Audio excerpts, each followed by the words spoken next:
We're delighted to be joined by Navid Hanif, the Director of the Office of ECOSOC Support in the Department of Economic and Social Affairs, to talk about the latest Ebola meeting that took place in ECOSOC. Mr. Hanif, welcome. Thank you so much, Stefan. And I assure you I won't take too much time, but this is an issue we wanted to bring to your attention. The Economic and Social Council last Friday, 5th of December, held a meeting on Ebola's impact on social and economic development. Basically, we were discussing two types of issues. One, the underlying causes of such epidemics, because outbreaks are inevitable and they will happen, but the epidemics is a policy choice. How can we address the issues of health systems, human resource development, and budget allocations? The second type of issues that we discussed were largely focused on the impact on production, labor, agriculture, and hotel industry. So these are the two types of issues that were presented by the ministers from Liberia, from Sierra Leone, and from Guinea, and Mali also had a permanent representative who spoke at the council's meeting. So the council has issued a statement which we are distributing. And statement has recommendations which fall in three categories, and I will briefly mention those. First category is about meeting the pledges, the funding pledges that have been made by the international communities. Those should be fulfilled immediately so that the firefighting, the efforts right now going on to control the epidemic are fully financed. Second part of this category is the need to look at their debt responsibilities, debt obligations, and find a way to provide debt relief to these countries. Second category of recommendations fall into the health system issues. For instance, there's a proposal to establish African Center for Disease Control, like the CDC in Atlanta, that has to be funded. Then calling Ebola heroes, and they should be trained and used for health institutions, investing in institutions and also in vaccines on these forgotten diseases. Then public-private partnerships to improve health systems and train health workers, investments in orphan diseases, and finally, healthcare professionals in all three affected countries require consistent flow of salaries. They are not getting paid. So that's also an issue that has been flagged.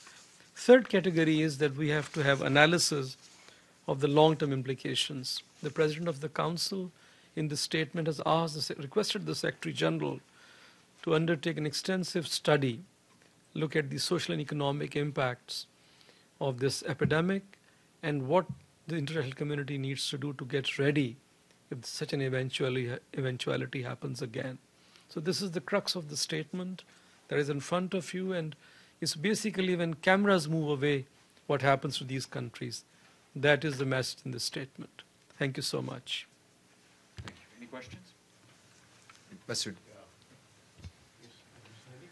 Your microphone, please. Your microphone. Thank you. I'd like to ask you a question about Ebola. In some countries where it is being ignored, like in Pakistan, there was a case of Ebola reported about 10 days ago at the airport that they found somebody and he was, quarantined for a little while, but then nobody talked about it. Why is it that in these countries, there are some developing countries, such like AIDS or Ebola are ignored? And have you ever, do you think that United Nations can examine the reasons for this at all, or the World Health Organization, or your body at all, as to why this is happening? And this could eventually lead to spread this disease further. You want me to reply or I take a few questions? No, why don't you go ahead. I think this question will be best addressed to Dr. Navarro, who comes at 2 p.m. to look at the risks that we are facing if this disease spreads beyond Africa. What we have been getting in terms of feedback is stigmatization that countries want to avoid attached to this disease. But I think Dr. Navarro will have better information for you. Matthew, and then yes, a quick question. Was there any healthcare system in these countries before Ebola? doesn't seem like it in any of the three. And the aim of your statement is to build a healthcare system, no, in all three countries and anywhere else after the epidemic subsides a bit. So I'm curious what was the state of the healthcare system before Ebola? Healthcare systems in all of these countries are rudimentary, and because of budgetary allocations and human resource challenges.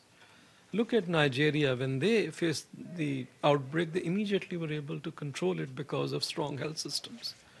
So that challenge is central to these countries' ability to fight such outbreaks if they happen again.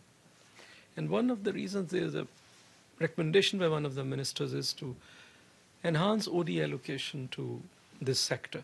And that's being considered by many countries. Mr. Carpenter and then Mr. Lee. Hi, my name is Matthew. I'm a reporter for Yomiuri Shimbun, a Japanese newspaper. You said that there are rudimentary plans to build a African disease response system. I was wondering if you can expand on that and talk about it a little more. What kind of plans, where the funding is planned to be coming from, and whatnot. The African leaders have presented a proposal which will be adopted at the summit in January to have a CDC in Africa.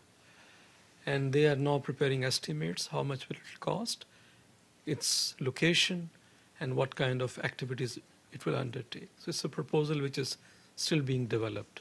But agreement is they will have such a center. Matthew?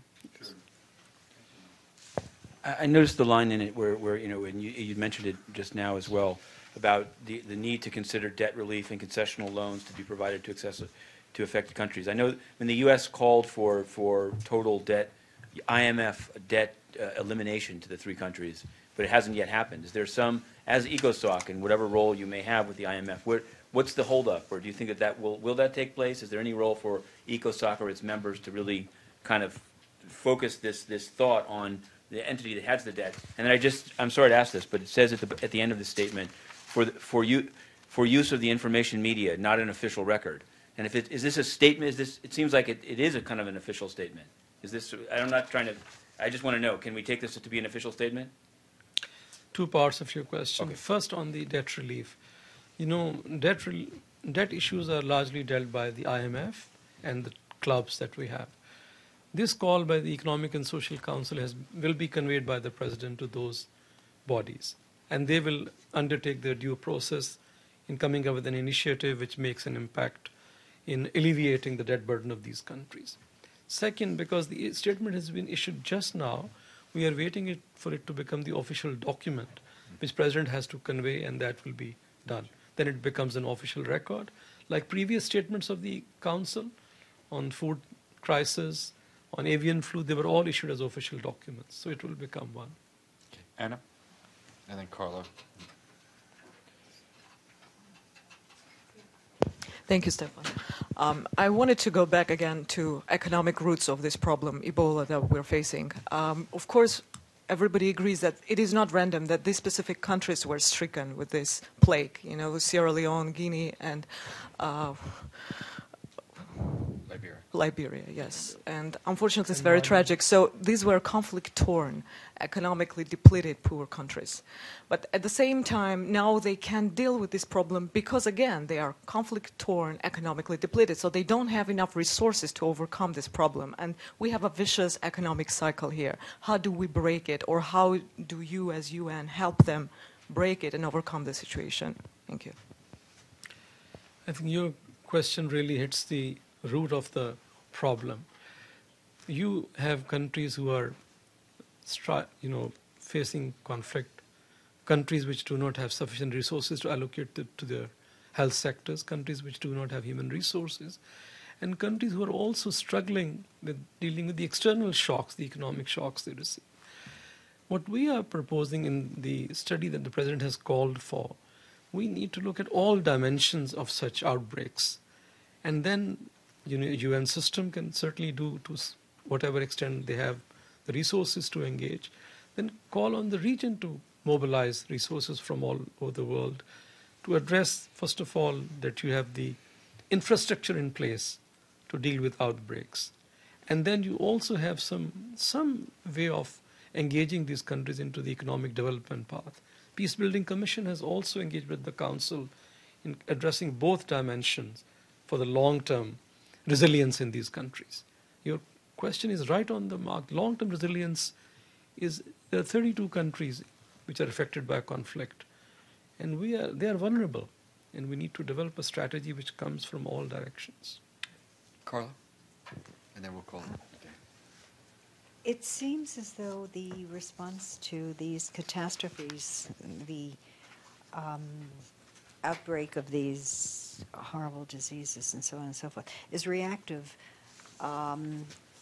And former Assistant Secretary General for Social and Economic Affairs, Jomo Kwame Sundaram, had spoken of the creation of an Economic Security Council within the United Nations, which there's no emphasis, it seems, on establishing in not only in African countries, but in some of the poorest developing countries, ongoing and sustainable healthcare systems that would, one, probably prevent the outbreak of these kinds of diseases, and two, be able to control them from the outset. That would require a huge international focus and investment, but it would be... Carla, with respect, what is the question? The question is,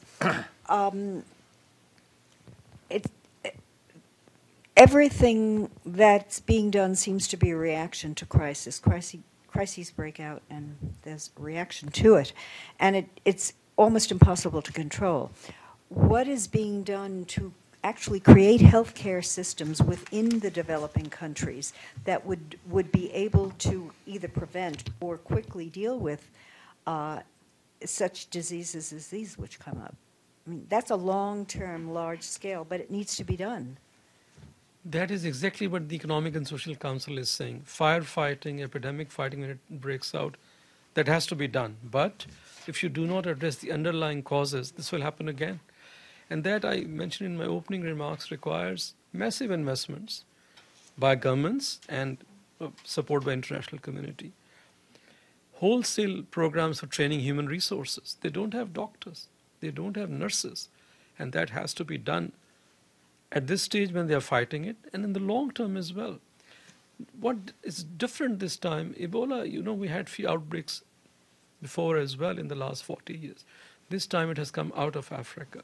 So the attention that it is getting now, we are hoping will generate to long-term engagement by the international community to make sure health systems exist in these countries, functional, effective health systems.